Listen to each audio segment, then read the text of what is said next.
जय स्टूडेंट। तो आज हमारा टॉपिक है रिएक्शन इंटरमीडिएट करेंगे, ठीक है। और हमारा दूसरी पैरेलल सीरीज चल रहा है ना, हेलोकेन, लेकिन उसमें थोड़ी सी मैकेनिज्म में आपको दिक्कत आएगी, तो इसलिए मैंने ये सीरीज पैरेलल स्टार्ट करने का था ना, कि आपको और डिटेल में कर ले। तो पहला रिएक्शन इंटरमीडिएट करेंगे, तो उसमें कार्बोकेटाइन, जैसे देखो पहला टॉपिक क्या है, रिएक्शन इंटरमीडिएट। जो इंटरमीडिएट होता है बीच में पार्ट, जो रिएक्शन के बीच में बनता है उसको बोलते हैं रिएक्शन इंटरमीडिएट। इसके बिना पॉसिबल नहीं है कोई भी रिएक्शन, ठीक है। तो पहला है हमारा, वैसे काफ़ी है, carbocation, carbanion, free radical, electrophile, nucleophile. तो आज हमारा टॉपिक है कार्बोकेटाइन। तो ये टॉपिक है कार्बोकेटाइन। तो इसकी डेफिनेशन है, कार्बो मीन्स कार्बन, ठीक है, केटाइन मीन पॉजिटिव चार्ज। जब कार्बन पे पॉजिटिव चार्ज आए ना तो उसको बोलते हैं कार्बोकेटाइन। क्या बोलते हैं? कार्बोकेटाइन। पहले इसके हम डेफिनेशन करेंगे, फिर इसकी प्रेपरेशन करेंगे, और फिर हम इसका स्ट्रक्चर करेंगे, और फिर इसकी स्टेबिलिटी करेंगे, ठीक है। और इनडायरेक्ट इफेक्ट में इसका क्या रोल होता है, नीट और जेईई एडवांस में, वो भी करेंगे, ठीक है। तो ओके, वीडियो देखने की बन रही है, ठीक है। कार्बोकेटाइन, ये डेफिनेशन लिखते हैं हम इसकी, ठीक है।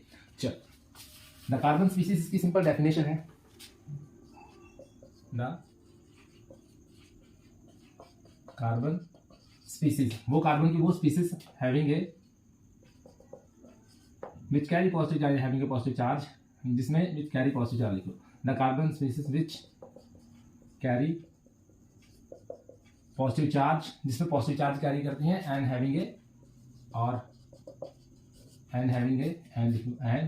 having a 6 electron around itself। Okay, the carbon species, वो कार्बन की वो स्पीसीज जिसमें जो कैरी पॉजिटिव चार्ज कैरी करती हैं, और इसके हैविंग 6 इलेक्ट्रॉन अराउंड इटसेल्फ। अगर स्पेलिंग मिस्टेक हो या इसमें कोई वर्ड मैंने लिख लिया उधर उधर, तो उसके लिए माफ करना, ठीक है। मुझे लगता है बड़े बड़े शहरों में छोटी छोटी बातें होती रहती है, लेकिन आपको कंसेप्ट क्लियर होना चाहिए। तो 6 इलेक्ट्रॉन उसके अराउंड होना चाहिए, तो उसको बोलते हैं कार्बोकेटाइन। क्या बोलते हैं? It's called carbocation, it's called. और ये है डेफिनेशन, लिख लो इसको, नोट डाउन कर लो, कार्बोकेटाइन, उसको बोलते हैं कार्बोकेटाइन। तो एग्जाम्पल लेते हैं, ये हमारा ये पॉजिटिव चार्ज है, ठीक है, इसमें पॉजिटिव चार्ज है, तो ये है कार्बोकेटाइन। आई होप कि आपको समझ में। और ये है मिथाइल कार्बोकेटाइन। क्या बोलते हैं इसको? मिथाइल कार्बोकेटाइन, इसका नाम है। तो इसका नाम मैंने इसे लिखा, मिथाइल कार्बोकेटाइन लिख दो, ठीक है। और ये कार्बन और बहुत सारे भी, ये है कार्बोकेटाइन, ठीक है। अब और भी है, ये देखो, ये भी है, ये भी एग्जांपल है कार्बोकेटाइन की। अब हम इसकी करेंगे प्रेपरेशन, ठीक है। और प्रेपरेशन इसके मेथड है,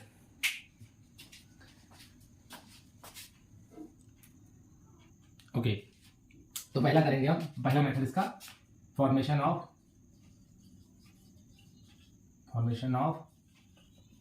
कार्बोकेटाइन। कार्बोकेटाइन के फॉर्मेशन के पहला मेथड्स ऑफ कार्बोकेटाइन। पहला ये क्या हो गया,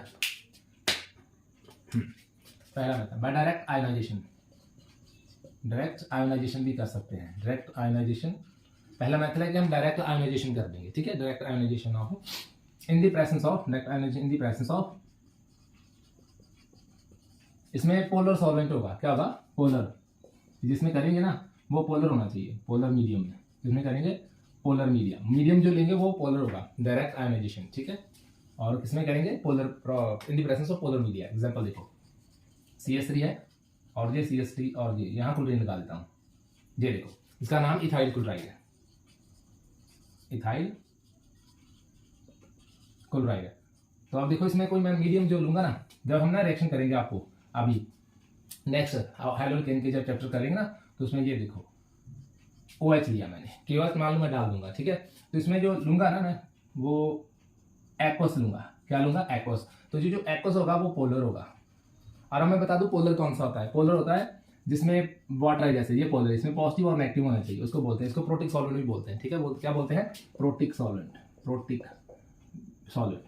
ठीक है। वो सॉल्वेंट जिसमें जो प्रोटॉन दे सकता है उसे प्रोटिक सॉल्वेंट बोलते हैं। तो ये देखो, ये रिएक्शन हम करेंगे, तो इसमें पहले इंटरमीडिएट बनता है कार्बोकेटाइन। क्या बनता है? कार्बोकेटाइन बनता है। लेकिन हमारा यहाँ रिएक्शन नहीं, हमने बस ये देखना है कि इसका प्रेपरेशन। तो ये जो एक्वस लिया ना मैंने, एक वाला एक्वस सॉल्वेंट, वो पोलर सॉल्वेंट होगा। तो ये रिएक्शन मैं करवाऊंगा, तो इसमें ना अल्कोहल बन जाएगी, ठीक है। एक्वस में अल्कोहल बनती है। अगर ये जो OH है ना, पोटेशियम हाइड्रोक्साइड, और इसको मैंने अगर एक्वस में डिजोल्व किया, क्या किया? एक्वस में डिजोल्व करूंगा। मान लो जो मैं KOH लूंगा, अब इसको जिसमें डिजोल्व किया होगा, ये जो मैंने सॉल्वेंट लिया होगा यहाँ, तो वो प्रोटिक होगा, यानी कि पोलर सॉल्वेंट होगा, उसमें डिजोल्व करूंगा तो ये अल्कोहल फॉर्म कर देगा। अगर मैंने इसको अल्कोहल में डिजोल्व किया, तो फिर ये प्रोडक्ट कुछ और बनाएगा। वो तो खैर हम हेलो उसमें करेंगे, अल्कोहल फिनॉल चैप्टर जब करेंगे ना तब देखेंगे। अब देखो भी इसमें कार्बोकेटाइन बनता है तो क्या होगा, ये जो प्रोटीन सॉल्वेंट्स का काम क्या होता है, ये जो है ना इलेक्ट्रॉन इसका बॉन्ड फॉर्म हुआ, तब देखो इसको मैं हटा रहा हूँ, तब मैं इसको जनरेशन बताऊंगा कि आपको जनरेशन हम कार्बोकेटाइन बनते हैं, ठीक है। यहाँ लिख लो एक्वस यानी कि पोलर सॉल्वेंट या पोलर मीडिया लिख लो, ठीक है, पोलर मीडिया में। तो ये है इलेक्ट्रोनेगेटिव ग्रुप, ये क्या है इलेक्ट्रोनेगेटिव ग्रुप है। तो ये जो इलेक्ट्रॉन इसने शेयर किया है ना, तो ये जो जिसका पता है क्या उसकी टेंडेंसी क्या है, इलेक्ट्रॉन की टेंडेंसी क्या है, ज़्यादा है, मतलब ये इलेक्ट्रॉन अट्रैक्ट कर लेगा। लेकिन कब करेगा, ये भी इलेक्ट्रॉन की जहाँ जो मैंने H दिया ना, जो वो H इसके साथ बॉन्ड फॉर्म कर देगा। बॉन्ड फॉर्म करने के बाद जो इसका बॉन्ड है ना, इसको मैं ओपन अप करके लिख देता हूँ ऐसा। और जो पहली बार केमिस्ट्री पढ़ रहे हैं उसको बिल्कुल भी दिक्कत नहीं आने देंगे हम। ये देखो इसमें 2 लोन पेयर है और ये जो बॉन्ड है ना कोवेलेंट बॉन्ड, इसको मैंने ब्रेक करवाना है। और हाँ, कार्बोकेटाइन में ना बॉन्ड बनता है हेट्रोटाइपिक, इसमें बॉन्ड फ्यूजन होती है हेट्रोलाइटिक फ्यूजन होती है। फिशन का मतलब होता है टूट जाना, बॉन्ड का क्या होना, ब्रेकअप हो जाना। और हेट्रोलाइटिक मीन्स एक पॉजिटिव होना तो एक क्या होगा, नेगेटिव होगा, यानी एक के पास ज्यादा होगा दूसरे के पास से कम होगा इलेक्ट्रॉन। अब ये देखो यहाँ से जो मैंने मीडियम रखा था ना, वो मान लो अगर वाटर होगा तो यहाँ से जो H आएगा, यहाँ से क्या आएगा H आएगा, तो वो यहाँ से एक प्रोटॉन आएगा, मान लो H आ गया, ठीक है। तो उसने ये दोनों, अब इसके पास कोई इलेक्ट्रॉन नहीं है, अब ये जो हाइड्रोजन है इसके पास कोई इलेक्ट्रॉन नहीं, ये प्रोटॉन है, तो इसके पास एक इलेक्ट्रॉन चाहिए। तो ये वाला इलेक्ट्रॉन और ये जो हाइड्रोजन है इसके पास लोन पेयर है, तो ये क्या करेगा, एक इलेक्ट्रॉन ये क्लोरीन का है और दूसरा किसको दे देगा, हाइड्रोजन को। मान लो इसने अपना लोन पेयर इसको दे दिया, तो ये जो इलेक्ट्रॉन है और ये इलेक्ट्रॉन ये यहाँ से क्या ले लेगा, वापस ले लेगा अपना इलेक्ट्रॉन। ये इलेक्ट्रॉन यहाँ से मैंने फॉर एग्जांपल लिया, कैसा होगा, ठीक है। तो ये इलेक्ट्रॉन है ना, यहाँ से ये इलेक्ट्रॉन एक्टिव ग्रुप है, तो यहाँ से इलेक्ट्रॉन, ये वाला इलेक्ट्रॉन और ये वाला इलेक्ट्रॉन यहाँ से क्या वापस चला जाएगा, इसकी टेंडेंसी वो इलेक्ट्रॉन अट्रैक्ट कर सकता है। तो ये बन जाएगा ऐसा CH3 CH2 और ये बना कार्बोकेटाइन, इसको बोलते हैं कार्बोकेटाइन, ठीक है। तो अभी इसकी वैलेंसी थोड़ी कम है। ये देखो ये तो स्टेबल है, ये देखो अब इसके पास कोई इलेक्ट्रॉन नहीं, क्योंकि इसके पास एक इलेक्ट्रॉन था ये और ये दूसरा इलेक्ट्रॉन था। अब हेट्रोलाइटिक फिशन ये हुई कि इसके पास तो इलेक्ट्रॉन कम हो गया, तो ये जो गया है ना उसके पास इलेक्ट्रॉन क्या होगा, एक्सेस में हो गया, ज्यादा हो गया, तो इस पर कौन सा चार्ज आएगा, नेगेटिव चार्ज। तो इस पर कौन सा चार्ज है, पॉजिटिव चार्ज। हेट्रोटाइपिक फिशन वो होती है बॉन्ड की कि मान लो एक के पास 2 हैं, किसी का बॉन्ड ब्रेकअप होने वाला है, जैसे किसी ने बॉन्ड ब्रेक किया तो ऐसा होगा कि कोई ऐसे एग्जांपल लेते हैं ना, जैसे डेली लाइफ का हम एग्जांपल लेंगे कि जो छोटा आदमी होता है, जो बड़े वाला होता है ना, वो अपना इलेक्ट्रॉन तो लेगा, साथ में उसका भी ले जाएगा। लेकिन जैसे गवर्नमेंट ऐसा करती है, उसकी पॉलिसी है कि जो गरीब और गरीब हो रहा है, जो अमीर और अमीर हो रहा है, उसमें ये क्या है कि जिसकी पावर होती है ना ज़्यादा, वो इलेक्ट्रॉन ले लेता है और दूसरे को और डेफिशिएंट कर देता है। तो इसकी पावर ज़्यादा है तो ये अपना इलेक्ट्रॉन तो लेगा, साथ में उसका भी ले जाएगा। तो उस कंडीशन में एक में इलेक्ट्रॉन डेफिशिएंट हो जाएगा तो एक इलेक्ट्रॉन क्या होगा, एफिशिएंट हो जाएगा। तो उस कंडीशन में बनेगा कार्बोकेटाइन। और ये केमिस्ट्री में भी ऐसा होता है और डेली लाइफ में भी ऐसा होता है, ठीक है। अब ये बना कार्बो, अब ये इसकी कर दीजिए, ये बना कार्बोकेटाइन, ठीक है। अभी ये फॉर्मेशन हुआ, पहला स्टेप हम डायरेक्ट आयोनाइजेशन कर लिया। आयोनाइजेशन का मतलब होता है ब्रेक बॉन्ड, पानी में डिसएसोसिएट होना, में टूट जाना, ठीक है, उसको बोलते हैं डायरेक्ट आयोनाइजेशन। तो वो हम पोलर सॉल्वेंट लेते हैं कि पोलर सॉल्वेंट लेते हैं, ये अपने बॉन्ड ब्रेक हो जाता है, ठीक है। वो मैंने ऐसे बताया था कि ऐसे बॉन्ड बना होगा कि जो सॉल्वेंट इसके साथ चिपका होगा तो ये इलेक्ट्रॉन इधर से बॉन्ड क्या हो जाएगा, वीक हो जाएगा, क्योंकि ये ऑलरेडी इलेक्ट्रोनेगेटिव है और इसकी टेंडेंसी है कि इलेक्ट्रॉन रिमूव कर लेगा, यानी कि अट्रैक्ट कर लेगा यहाँ से, तो इसकी हेल्प से वो इलेक्ट्रॉन अट्रैक्ट कर ले, तो ये बन गया कार्बोकेटाइन, ठीक है। पहला स्टेप तो यही था। अब दूसरा स्टेप करते हैं, ठीक है, इसको नोट डाउन करो फिर आगे चलते हैं। ओके, तो नेक्स्ट स्टेप कर रहे हैं कार्बोकेटाइन, फॉर्मेशन ऑफ कार्बोकेटाइन, ठीक है। तो नेक्स्ट स्टेप है फ्रॉम सेकंड स्टेप है फ्रॉम उस कंपाउंड से, फ्रॉम द कंपाउंड वो कंपाउंड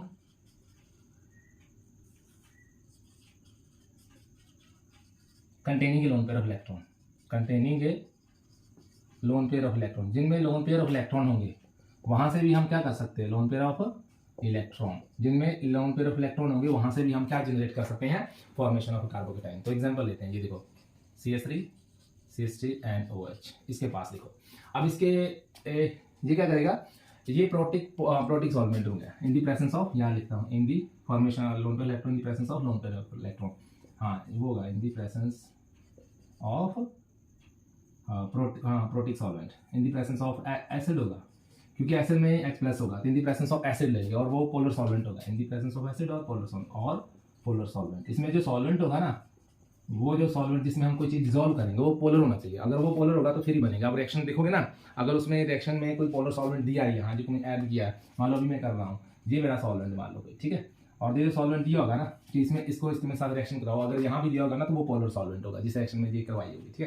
तो जो पोलर सॉल्वेंट होता है ना, उसमें ये देखो ये H है और ये एसिडिक है, एसिडिक, ठीक है। तो ये हाइड्रोजन है, हम रिएक्शन इंटरमीडिएट से जो इंटरमीडिएट बन रहा है ना कार्बोकेटाइन, वो किसकी प्रेजेंस में बनेगा, पोलर सॉल्वेंट। उसमें पोलर मीडियम था, इसमें पोलर सॉल्वेंट है, तो उसमें मीडियम दे देंगे हम ऐसा कि वो मजबूर हो जाए कार्बोकेटाइन फॉर्म करने की, तो इसमें सॉल्वेंट दे देंगे। तो वो ये जो इंटरमीडिएट होते हैं ना, ये कैटालिस्ट होते हैं, जो रिजल्ट ये हमें सॉल्वेंट, ये हमें बताते हैं कि इंटरमीडिएट कौन सा बनेगा। और ये रिएक्शन जब भी आपको ऐसा आए तो समझ लेना इस रिएक्शन में कौन सा बनेगा, कार्बोकेटाइन बनेगा। वो कैसे, क्योंकि यहाँ कार्बोकेटाइन दो कंडीशन बनता है, मान लो जहाँ तो उसमें क्या होना चाहिए, पाई बॉन्ड होना चाहिए, उस पहले देखा था, अभी जैसा इसमें करेंगे वो तो सिंपल डायरेक्ट आयोनाइजेशन था। इसकी बात करेंगे वो कि उसमें एक तो लोन पेयर ऑफ इलेक्ट्रॉन है, तो दूसरा क्या है, पाई बॉन्ड। एक तो कल भी मैंने बताया था ना, यहाँ तो क्या होना चाहिए, लोन पेयर ऑफ इलेक्ट्रॉन होना चाहिए, जहाँ उसमें क्या होना चाहिए, पाई बॉन्ड होना चाहिए, तो उसमें प्रोटोनेशन हो जाएगी, क्या हो जाएगी, प्रोटोनेशन होगी। अभी दूसरी वाली भी करके दिखाऊंगा, ठीक है। ये जो लोन पेयर है ना, तो ये आपको पता है ये इलेक्ट्रोनेगेटिव ग्रुप है, कौन सा है, इलेक्ट्रोनेगेटिव ग्रुप। ये अपना इलेक्ट्रॉन तो लेगा साथ में उसका भी ले लेगा, ठीक है। जो बड़े वाला ताकत वाला है, तो ये है, मान लो एक छोटा आदमी है,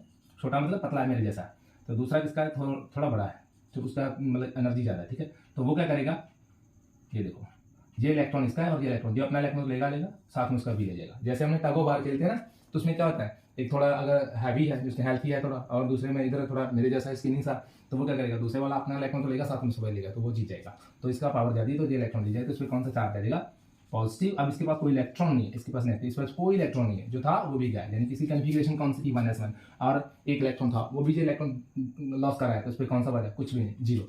अब इसके पास कोई इलेक्ट्रॉन नहीं, तो ये क्या करेगा, ये वाला इलेक्ट्रॉन दोनों इसको दे देगा, तो इसका बॉन्ड बन जाएगा, ये देखो ये चले, एक इलेक्ट्रॉन इसका और दूसरा, तो इसमें कौन सा चार्ज रहेगा, पॉजिटिव। और आपको पता है नेगेटिव पे पॉजिटिव चार्ज है तो खाली अनस्टेबल हो जाएगा, ठीक है। अब ये इसने लोन पेयर इसको दे दिया है, तो ये इलेक्ट्रॉन यहाँ से अपना इलेक्ट्रॉन क्या ले लेगा, वापस ले लेगा, क्योंकि ऑक्सीजन इधर लोन पेयर दिया तो इधर से वापस ले लेगा। ऐसा होता है जिंदगी में, मान लो आपने मेहनत करके कोई डिग्री की, ठीक है, अपने पैसे इन्वेस्ट किए, तो आप वो पैसे आप यूनिवर्सिटी से नहीं लोगे, जो अपनी डिग्री की है इन द फॉर्म ऑफ वो मनी, तो वो डिग्री जब आपकी वैल्यू पाएगी, आपको गवर्नमेंट जॉब लगेगी, जब आप सक्सेस हो जाओगे, तो उनके हिसाब से कहीं और से पैसे लेंगे, आपकी सैलरी लगेगी, तो वो इधर तो आपने मान लो लोन पेयर दे दिया इलेक्ट्रॉन, तो आप कहीं और से ले लोगे, तो आप बैलेंस हो जाओगे, ठीक है।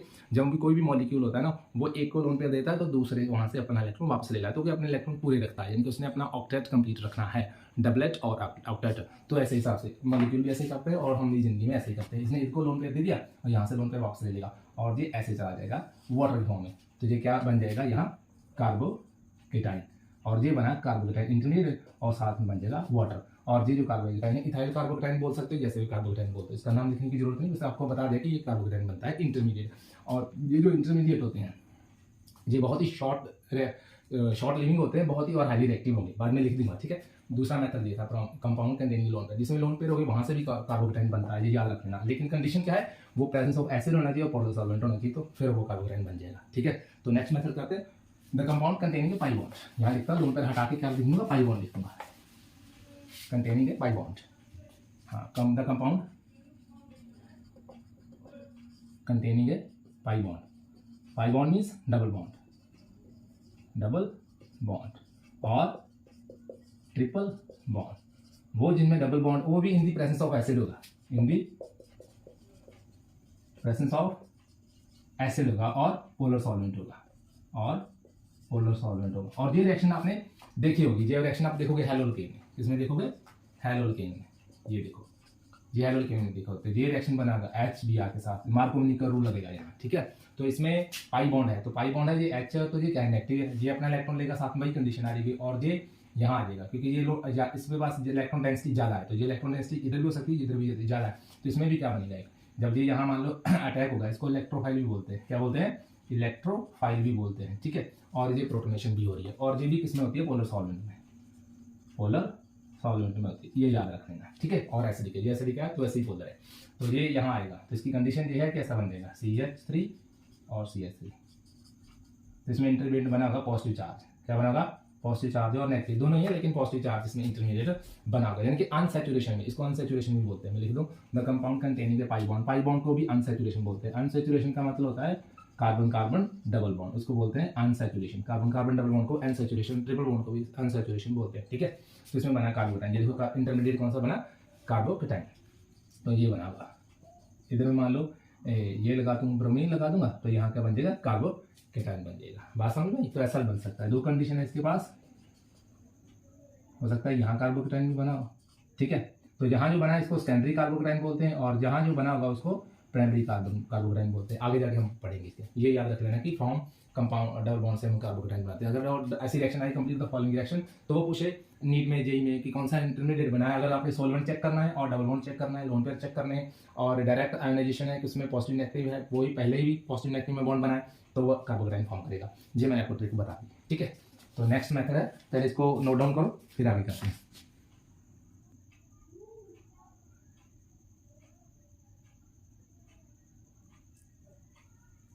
ठीक है, अभी थोड़ा इसमें कम दिख रही थी। बाय अभी आगे लिखो, ये by decomposition of A diazonium salt. हम जे 3 मेथड है, थर्ड और जे 4th मेथड है। By action of super acid of alkyl fluoride लेंगे तो ये देखो, ये हम लेंगे मिथाइल अमाइन, क्या लेंगे methyl amine.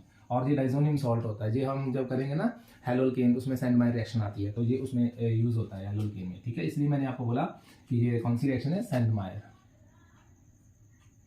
Sand SYN sand मायर रिएक्शन, ये हम करेंगे हेलोल्केन में, सैंड मायर रिएक्शन, ठीक है। तो इसमें रिएक्शन में ये इंटरमीडिएट बनता है, जिसमें डालेंगे हम H नाइट्राइट और नाइट्रिक एसिड और नाइट्राइट, और इसमें वाटर क्या आ जाएगा, माइनस हो जाएगा, ठीक है। और ये बन जाएगा कार्बोकेटाइन और साथ में H2 नाइट्रोजन और साथ में वाटर माइनस हो जाएगा, तो ये बना कार्बोकेटाइन। अभी बना के भी दिखाता हूँ, टेंशन मत लो, ठीक है। अभी देखो इसमें ये फार्मूला है, ये बना HNO2 ये था, तो इसमें NH2 है, अमाइन है, तो ये कैसे होगा, ठीक है। इसमें क्या होगा कि इसमें आपको पता है लोन पेयर है, क्या है लोन पेयर है, तो इसमें जो H है वो यहाँ आया होगा, तो यहाँ क्या होगा प्रोटोनेशन होगी, तो यहाँ से आपको पता है इसने लोन पेयर जब इसको दे दिए तो यहाँ आ जाएगा पॉजिटिव, ये वाला इलेक्ट्रॉन ये वाला इलेक्ट्रॉन को वापस ले जाएगा, ठीक है। तो इसमें जो नाइट्रोजन है और ये जो नाइट्रोजन है, ये दोनों आपस में क्या करेंगे, बॉन्ड फॉर्म करेंगे। तो एज ए न्यूट्रल गैस है, ये न्यूट्रल गैस है, ये यहाँ से जा सकती है और वाटर माइनस हुए होंगे। ये देखो इसमें 2 हैं, ठीक है, ये देखो ये 2 हाइड्रोजन जी हैं और 1 हाइड्रोजन जी है, तो इसमें से एक वाटर माइनस हुआ होगा, क्या होगा, एक वाटर माइनस कर देंगे, ठीक है। तो ये बन जाएगा कार्बोकेटाइन। और दूसरा ये होगा मिथाइल फ्लोराइड, मिथाइल फ्लोराइड लेंगे तब इसकी रिएक्शन करेंगे हम टिन पेंटाफ्लोराइड से। तो इसमें हम जो रिएजेंट डालेंगे वो था फॉस्फोरस सल्फो ट्राई, हाँ फॉस्फोर ट्राई नहीं फ्लोरो सल्फोनिक हाइड्राइड, ठीक है, फ्लोरो ट्राई सल्फोनिक हाइड्राइड ये डालेंगे। ये सुपर एसिड है, सुपर एसिड एसिड से भी थोड़ा ज़्यादा एसिड उसको बोलते हैं। तो ये क्या होगा कि इसमें आपको पता है कि ये इलेक्ट्रोनेगेटिव ग्रुप है, तो इसमें 5 लगे हैं, पेंटा है, तो ये इसकी इलेक्ट्रॉन एक्टिविटी क्या है, ज़्यादा है, तो ये इस वाला ये जो इलेक्ट्रॉन है ना, ये इन सबको ही क्या करेंगे, अपनी ओर क्या कर लेंगे, रिमूव अट्रैक्ट कर लेंगे, क्योंकि इसमें पास पेंटा है। तो जब मैं स्टिल पेंटा टिन को पेंटा फ्लोरोटिन को लेंगे ना, तो इसमें एक ऐसे लिख सकता हूँ, एक फ्लोरीन यहाँ लिखूंगा, एक यहाँ लिखूंगा और एक यहाँ लिख सकता हूँ और एक यहाँ और एक यहाँ लिखूंगा। तो ये क्या है कि इसमें इलेक्ट्रॉन अभी भी डेफिशिएंट होंगे, ठीक है, तो वो इस इलेक्ट्रॉन को और इस इलेक्ट्रॉन को फ्लोरीन को भी अपनी ओर लिख सकता है। तो जब अपनी ओर लिख लेगा ना तो इसका ये स्ट्रक्चर बन जाएगा, ठीक है। ये आपका थोड़ा सा इसमें नेगेटिव चार्ज आ जाएगा, क्योंकि इसमें अपनी एक्स्ट्रा वैलेंसी को क्या किया है, यूज़ किया है, तो इसमें नेगेटिव चार्ज आ जाएगा क्योंकि इसमें इलेक्ट्रॉन ज़्यादा आ गए, तो दूसरे वाले में क्या आ जाएंगे, कम आ जाएंगे, ठीक है। जी आप में बहुत कम होगा, जी हायर क्लास की है, BSc का लेवल का मतलब कि वो लेवल +1 2 वाला नहीं है, आपने +2 ये वाला भी नहीं होगा, ठीक है। हाँ तो जो मैंने पहले मेथड किया वो है, अगर आपको समझ में आया ठीक है तो ट्राई करना, समझ में आ जाएगा कि यहाँ से एक वाटर माइनस जाएगा तो ये डाइजोनियम साल्ट बन जाएगा, ठीक है। डाइजोनियम साल्ट भी इसमें ऐसा भी होता है ना, पहले ऐसा होगा, ठीक है, इसमें भी ऐसा होगा मिथाइल और ये ऐसा होगा, तो ये फिर क्या करेगा, इसमें पॉजिटिव चार्ज है ना, तो ये वाला इलेक्ट्रॉन इधर ले लेगा तो इस पर कौन सा चार्ज आ जाएगा, पॉजिटिव चार्ज आ जाएगा। तो ये न्यूट्रल गैस है, आपको पता है नाइट्रोजन क्या है, न्यूट्रल गैस, क्योंकि इसने ये लोन पेयर अपना यूज़ कर दिया है, देखो इसके लोन पेयर तो है, तो ये इलेक्ट्रॉन और ये इलेक्ट्रॉन यहाँ से वापस ले लेगा, क्योंकि ये इलेक्ट्रोनेगेटिव एलिमेंट है ना, तो इलेक्ट्रॉन अट्रैक्ट कर लेगा, तो जब इलेक्ट्रॉन अट्रैक्ट करेगा कार्बन में पॉजिटिव चार्ज आ जाएगा, उसके अराउंड 6 इलेक्ट्रॉन हो जाएंगे, तो ये भी वाटर मॉलिक्यूल, और यहाँ से n number of water molecule निकाल लेते हैं, क्योंकि बैलेंस करने के लिए अभी तो टाइम है, ठीक है। n मतलब नंबर ऑफ वाटर मॉलिक्यूल निकल सकते हैं, तो ये फाइनल प्रोडक्ट नहीं बनेगा, carbocation nitrogen plus n number of water molecule. I hope आपको समझ में आया होगा, ठीक है। तो ये सुपर एसिड के साथ था, जिसमें भी कार्बोकेटाइन बनता है, रिएक्शन आ जाए तो ये नीट में जेई में एडवांस में आ सकती है कि इसमें कौन सा इंटरमीडिएट बनता है, तो सुपर एसिड होगा तो उसमें भी यही बनेगा। अब हमने प्रेपरेशन कर ली, क्योंकि आपके सिलेबस में प्रेपरेशन की 4 थी, और ये याद रख लेना कि जब भी ऐसा हो तो कार्बोकेटाइन बनेगा। अब हम इसके करेंगे स्ट्रक्चर, नोट डाउन करो फिर आगे बढ़ते हैं। ओके तो नेक्स्ट टॉपिक है हमारा स्ट्रक्चर ऑफ कार्बोकेटाइन की। कार्बोकेटाइन का स्ट्रक्चर कौन सा होगा, इसकी हाइब्रिडेशन कौन सी होगी, स्ट्रक्चर प्लेनर होगा, बाई प्लेनर है, टेट्रा है, वो कौन सा, वो याद करेंगे, ठीक है। तब देखो इसका ये है इसका फार्मूला, ठीक है, कार्बोकेटाइन है, तो इसमें एक कार्बन है, तो कार्बन को हम ऐसे लिख लीजिए, पहले कार्बन का एटॉमिक नंबर कितना आता है, 1s2 2s2 2p2, यानी कि 6 इसका एटॉमिक नंबर है। 6 इसका एटॉमिक नंबर है, तो इसके सराउंडिंग में फर्स्ट शेल में कितने इलेक्ट्रॉन है 2 और लास्ट में कितने हैं 4 है। ठीक है, तो ये देखो लेकिन इसमें इसका एटॉमिक नंबर 6 है, लेकिन ये देखो इसका पहले ऐसे लिख लेंगे, ये और ये ऑर्बिटल है। ठीक है, इसको बोलते हैं एस, यानी ये है ये वाला 2s में कितने इलेक्ट्रॉन है पहले लिख लो। पहले इसकी एक्साइटेड स्टेट का ग्राउंड स्टेट कर लेते हैं। ठीक है, ये वाली और ये वाली, ये इसकी ग्राउंड स्टेट है। ठीक है, ग्राउंड स्टेट तो होता है जब नॉर्मल हो, जब हम ऐसे हैं, क्योंकि जब हम ऐसे पढ़े बिना किसी काम के कुछ काम कर ले, हाई लेवल पे जाना है तो एक्साइटेड स्टेट होगी, लेकिन एक्साइटेड स्टेट से थोड़ी अनस्टेबल होती है, तो आना हमें ग्राउंड स्टेट पे पड़ता है। तो ये एस ऑर्बिटल है और ये पी ऑर्बिटल है। तो इसके भी ऑर्बिटल्स होते हैं, उसको एक्स बोलते हैं। ये पहला एक्स है, फिर वाई है और फिर क्या है जेड है। ठीक है, तो ये पूरे का पूरा ऑर्बिट है, ये वाला जो है ना पूरे का पूरा, इसको बोलते हैं ऑर्बिट। ठीक है, जो X and Y and Z है इसको ऑर्बिटल बोलते हैं। क्या बोलते हैं? ऑर्बिटल्स। यानी कि जैसे वाइस प्रिंसिपल और वाइस प्रिंसिपल, प्रधानमंत्री और उप प्रधानमंत्री, वैसे इसको बोलते हैं ऑर्बिट और इसको ऑर्बिटल। ये मेन है और ये उसके बीच में है, उसको बोलते हैं ऑर्बिटल। ठीक है, और उसके भी पार्ट होते हैं X Y Z. I hope आपको समझ में आ गया। ठीक है, और ये जेड और ये एस ऑर्बिटल है। कौन सा है? S orbital. तो एस ऑर्बिटल सल्फेरिकल होता है। ठीक है, तो अब क्या करेंगे, किसकी ना बैलेंसिंग है। ये एक अकेला कार्बन है जो अपने आप को क्या कर सकता है, एक्साइटेड स्टेट पे लेके आ सकता है, क्योंकि इसकी अकॉर्डिंग टू हुंस रूल हम पढ़ेंगे। जो वैसे बता देता हूँ, हुंस रूल क्या बोलता था, उसने बोला था हुंस रूल, उसने बोला था कि पहले इलेक्ट्रॉन हम सिंगली फिल करेंगे। इलेक्ट्रॉन फर्स्ट फिल सिंगली, क्या करेंगे? सिंगली फिल करेंगे। इलेक्ट्रॉन पहले हम सिंगली फिल करेंगे अकेले। ऐसे नहीं कि पहले इसको डबल कर दिया फिर सिंगल, ऐसा नहीं। ऐसे नहीं कि आपने 10th नहीं की तो 12 कर ली, 11 नहीं करी सीधी 12 कर ली, BSc फर्स्ट ईयर नहीं की सीधी 5 कर ली, ऐसा नहीं होगा। पहले आप सिंगली फिल करो, फिर हम करेंगे डबल देंगे। यानी कि पहले आप सिंगल थे, अब आप डबल हो गए। वैसे कि पहले हम सिंगल होंगे, फिर हम डबल होंगे। और ये एक्साइटेड स्टेट है। अब इसकी वैलेंसी यहाँ भी तो वैसे टेट्रा ही है, लेकिन यहाँ आप देखो कि कार्बन को कितने इलेक्ट्रॉन चाहिए, 1 2 3 1 तो इसके साथ अभी मान लो ये यहाँ से आया होगा। ठीक है, यहीं से हमने बनाया था, तो इसका भी ऐसे लिख लो 1 2 3, बहुत डिटेल में जाएंगे। ठीक है, अब आपको पता है ये इलेक्ट्रॉन विड्रॉइंग ग्रुप है, इलेक्ट्रॉन अट्रैक्टिंग है, तो ये अपना इलेक्ट्रॉन तो लेगा, साथ में किसका लेगा? पहले ये लिख लो, ये इलेक्ट्रॉन किसका होगा? हाइड्रोजन है, तो ये इसका होगा और ये इसका होगा और ये इसका होगा और ये इसका होगा। ठीक है, ये क्लोरीन का होगा, और यहाँ मैंने हाइड्रोजन लगा दी और यहाँ मैंने हाइड्रोजन लगा दी और यहाँ मैंने हाइड्रोजन लगा दी। अब देखो इसमें एक एस ऑर्बिटल है, 3 पी ऑर्बिटल है, तो वैसे तो इसकी पहले इसकी जो हाइब्रिडाइजेशन वो रही होगी sp3 रही होगी, लेकिन जब ये चला जाएगा, ये इलेक्ट्रॉन क्लोरीन का और ये इलेक्ट्रॉन कार्बन का, तो दोनों इलेक्ट्रॉन यहाँ से चले जाएंगे। अब देखो, अब इसके पास कोई इलेक्ट्रॉन नहीं, यहाँ से क्लोरीन अपना इलेक्ट्रॉन तो ले गया, साथ में उसका भी इलेक्ट्रॉन ले गया, तो उसमें ये हो गया एम्प्टी ऑर्बिटल। क्या आ गया? Empty orbital, empty orbital. और इसको अनहाइब्रिडाइज्ड बोलते हैं, अनहाइब्रिडाइज्ड।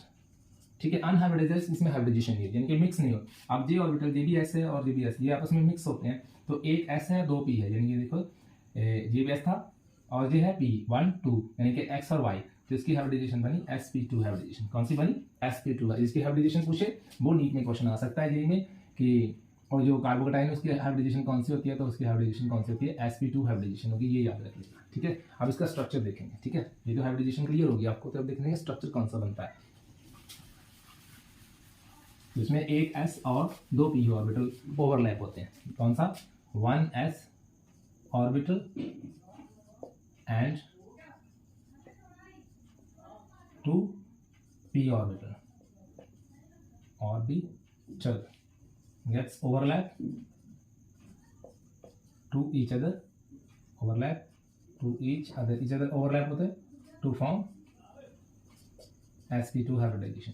फिर वो कौन सी बनाते हैं? हाइब्रिडाइजेशन, sp2 हाइब्रिडाइजेशन बनाते हैं। इसको नोट में लिख लो। ठीक है, नोट डाल दो। एक s ऑर्बिटल, ये वाला एक s orbital and 2 p orbital overlap होते हैं, overlap to each other to form sp2 hybridization. बस इतना याद रख लेना। क्लियर है?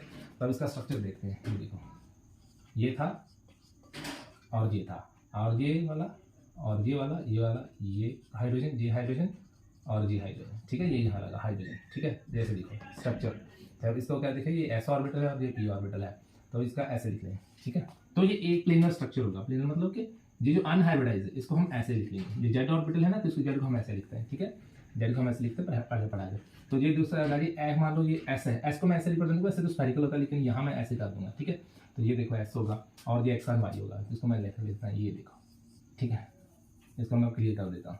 अब देखना थोड़ा सा, ये वाला और ये वाला, ये एक ही प्लेन में है। एक प्लेन में होता है, इनको ऐसे हो, एक ही प्लेन में हो, या तो इधर वाले हो जहाँ इधर वाले, यानी कि एक ही प्लेन में है। ठीक है, एक प्लेन में कट कर सकता हूँ। और ये रहेगा अनहाइब्रिडाइज। और यहाँ भी इलेक्ट्रॉन हो गए और यहाँ भी इलेक्ट्रॉन हो गए। और तो इसका मतलब ये स्ट्रक्चर कौन सा है, 2 4 6 इलेक्ट्रॉन मैंने बोला था। इसके इलेक्ट्रॉन कितने होंगे, 6 होंगे। इसके अराउंड कितने इलेक्ट्रॉन होंगे, 6 इलेक्ट्रॉन होंगे। और ये 6 इलेक्ट्रॉन 2 4 6। और ये अनहाइब्रिडाइज कौन सा है, अनहाइब्रिडाइज्ड ऑर्बिटल। और इनकी जो स्ट्रक्चर है वो प्लेनर है, ये याद रख लेना, ठीक है। तो इनमें जो बॉन्ड एंगल होगा, जो क्या होगा, बॉन्ड एंगल होगा, वो कितना बनेगा, 120 डिग्री का। बस ये याद रख लेना। और नीट वालों के लिए तो ये इंपॉर्टेंट है, और 11th वाले के लिए तो ये लाइन लिखनी है 11th वाले। और इसकी having structure planar and bond angle 128 degree, ठीक है। तो ये रख लेना, 120 डिग्री का इसमें एंगल बनता है। और ये अनहाइब्रिड तो एक ही प्लेन में है, एक प्लेन में जैसे ये देखो, मैं आपको पेज दिखाता हूँ, ये देखो मेरे पास अभी देखो, ठीक है। और ये एक प्लेन है, ठीक है। जो मान लो अगर ये वाला, ये पूरे का पूरा प्लेन है, तो वो इसी ऑर्बिटल में लाइक कर रहे हैं, ऐसे एक इधर कर रहा है, एक इधर कर रहा है, एक इधर कर रहा है, एक ही प्लेन में कर रहा है ऐसे। जहाँ तो ये ऐसे है, जहाँ ऐसे है, ठीक है। ये ऐसे भी देखूंगा तो ये देखो, तो ये प्लेन नजर आ रहा है, ये आपको प्लेन नजर आ रहा है। और ऐसे भी प्लेन, ये हॉरिजॉन्टल होता है, देखो वर्टिकल होता है, ठीक है। तो जो हॉरिजॉन्टल प्लेन में हो गया, तो यहाँ पे वर्टिकल हो, और आपको ये दिखा रहा है ये हॉरिजॉन्टल और ये क्या वर्टिकल, यानी कि ऐसे पड़े हैं ये, ठीक है। और दूसरा above the plane and below the plane, ये अबव द प्लेन है और ये बिलो द, ये एक प्लेन है, ऐसे मान लो, ऐसे एक प्लेन है इसमें है, तो दूसरा अबव द प्लेन है या बिलो द प्लेन है। तो बाकी सब एक ही प्लेन में इसको स्ट्रक्चर को प्लेनर बोलते हैं। आई होप कि आपको समझ में आया होगा, मैंने अपनी ओर से पूरी ट्राई की है, ठीक है। और ये हो गया हमारा स्ट्रक्चर इसका कौन सा है, sp2 हाइब्रिडेशन है और स्ट्रक्चर प्लेनर है और बॉन्ड एंगल इसमें 120 डिग्री का। आगे हम करेंगे स्टेबिलिटी, पहले इसको नोट डाउन कर लो। ओके, नेक्स्ट हम हमारा स्टेबिलिटी ऑफ कार्बोकटाइन। ये कार्बोकटाइन कब स्टेबल होता है, कहाँ स्टेबल होता है, तो उसका इंडेक्ट इफेक्ट में क्या इंपॉर्टेंट है, ठीक है। तो पहले तो हम क्लासिफिकेशन करेंगे कि हमारे पास तीन तरह के होते हैं, जिनके 3 टाइप्स होते हैं। क्या होता है, 3 टाइप्स होते हैं कार्बोकटाइन। 3 types of carbon, primary, secondary and tertiary, ठीक है। तीन वाले होते हैं, ठीक है। तो इसमें स्टेबिलिटी देखेंगे कौन सा, प्राइमरी मैं यहाँ लिख देता हूँ CH3 ये प्राइमरी है। इसे प्राइमरी क्यों बोलते हैं, प्राइमरी कार्बोकैटायन, ठीक है। प्राइमरी कार्बोकैटायन बोलते हैं क्योंकि इधर और इधर इसे सिर्फ एक ही कार्बन लगा है, क्या लगा है, ऊपर नीचे हाइड्रोजन, इसको इसलिए प्राइमरी बोलते हैं। और इसको सेकेंडरी कार्बोकैटायन बोलेंगे, ठीक है। यहाँ लिख लो हाइड्रोजन, और ये है सेकेंडरी, क्यों, क्योंकि ये जो कार्बन है, इसको एक कार्बन दिए और एक कार्बन यानी कि 2 डिग्री है, तो इसको बोलते हैं secondary carbocation,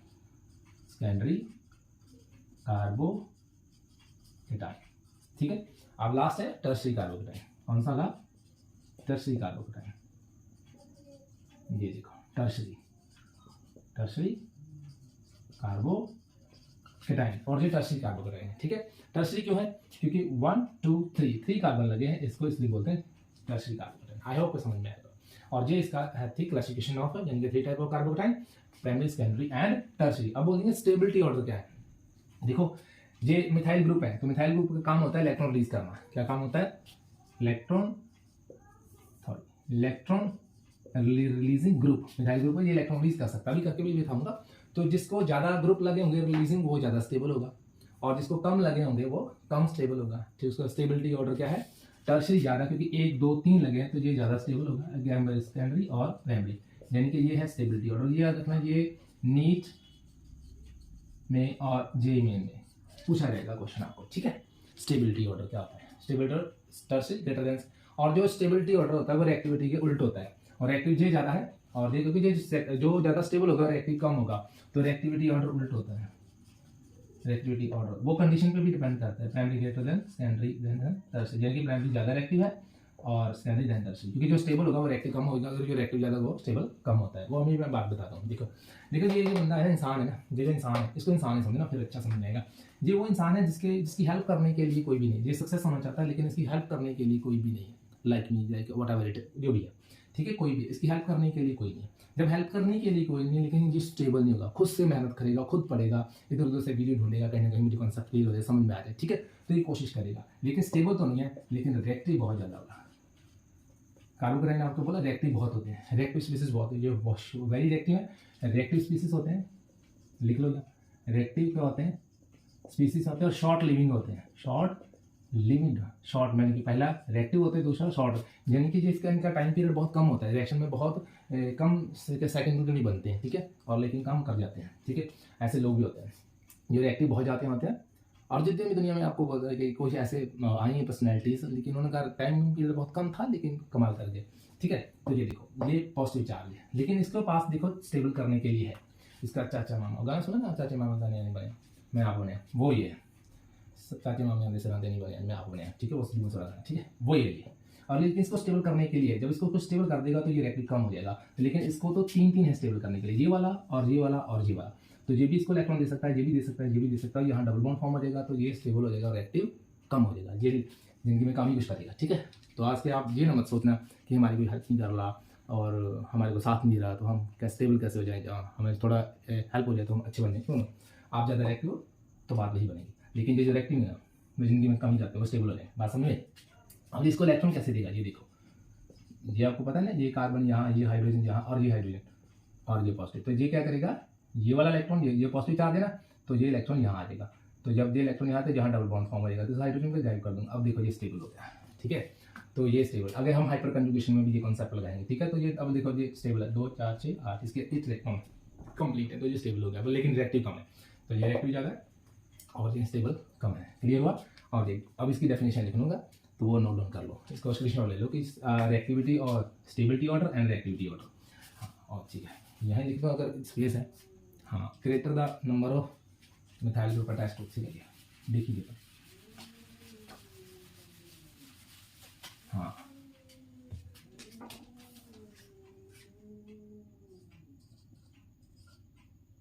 largest the number of methyl group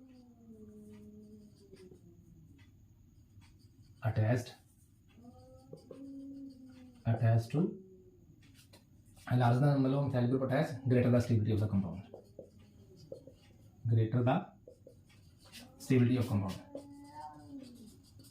stability of compound। Stability की जितने ज़्यादा मिथाइल ग्रुप लगे होंगे ना उतना ज़्यादा वो कंपाउंड क्या होगा, स्टेबल होगा। एग्जाम्पल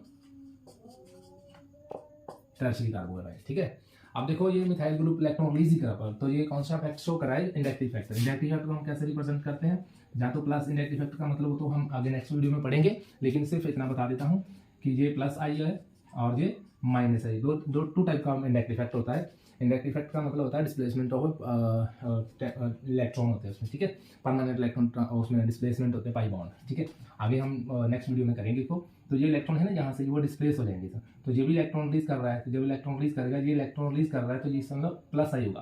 क्या होगा, प्लस आई। ये इलेक्ट्रॉन रिलीज कर रहा है, ये भी इलेक्ट्रॉन रिलीज, इसमें प्लस आई ज़्यादा है क्योंकि इसमें क्या है, इंडक्टिव इफेक्ट ज़्यादा है, इलेक्ट्रॉन रिलीज करके उसको स्टेबल कर देगा। ठीक है, तो प्लस आई इसमें, इसको प्लस आई इफेक्ट बोलते हैं। बात समझे? और माइनस आई प्लस आई हम डिटेल में करेंगे आगे जाके। आई होप कि आपको रिएक्शन इंटरमीडिएट क्लियर होगा। अगर कार्बोकेटाइन कहता है ये तो वो रिएक्टिव स्पीसीज है और शॉर्ट लिविंग स्पीसीज है, ये बनती है रिएक्शन में ड्यूरिंग ए रिएक्शन। जब भी रिएक्शन करवाएंगे पहले ये बनेगी, उसके बाद ही रिएक्शन होगी। ठीक है, और वो हम दूसरे सीरीज में कर रहे हैं ना हेलोकेन, तो उसको पहले उससे पहले ये वीडियो जरूर देख लेना। तो अगर कोई इसमें कुछ एक्सप्लेनेशन में कोई दिक्कत हो तो बता देना कमेंट सेक्शन में, फिर हम आगे और अच्छे से समझाने की ट्राई करेंगे। जय स्टूडेंट।